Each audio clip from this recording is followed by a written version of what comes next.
Harmonie Mutuelle et la Chambre des métiers de l'artisanat des Pays de la Loire vous présentent votre podcast Bien-être et santé des dirigeants.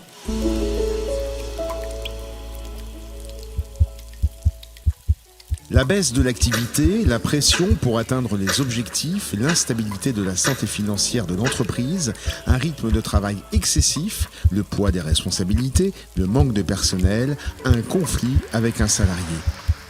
La réalité de ces défis peut sérieusement impacter la santé mentale au travail du chef d'entreprise. Vincent Boutor, expert prévention chez Harmonie Mutuelle, nous explique comment prendre soin de sa santé mentale. Et oui, la santé mentale est longtemps restée tabou pour les dirigeants. Alors aujourd'hui, on a décidé de mettre en lumière ce sujet important. Parce qu'il n'y a pas de bonne santé sans bonne santé mentale. Mais alors, la santé mentale, qu'est-ce que c'est ? La santé mentale, c'est cet équilibre délicat entre notre état psychologique, émotionnel et social. C'est savoir gérer le stress, maintenir des relations saines, prendre des décisions et s'adapter aux changements tout en gérant nos émotions de manière équilibrée. La santé mentale varie d'un individu à un autre et elle peut être influencée par différents facteurs comme le niveau de vie, les conditions de travail de chacun ou encore l'accès aux soins. Le travail peut bien sûr avoir des effets bénéfiques sur notre santé mentale.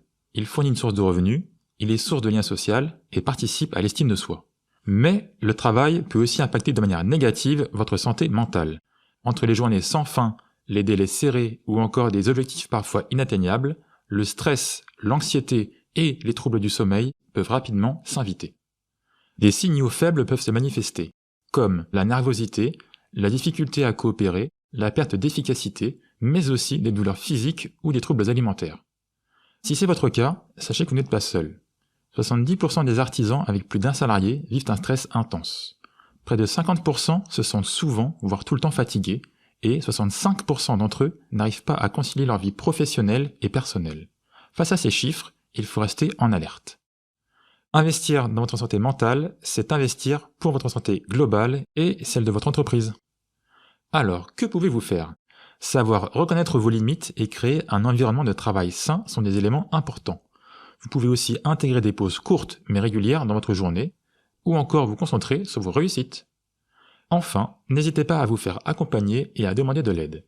Un entrepreneur accompli ne se définit pas seulement par ses réussites professionnelles, mais aussi par sa capacité à prendre soin de lui-même. Même si vous ne pouvez pas tout maîtriser, commencez par vous écouter et en parler.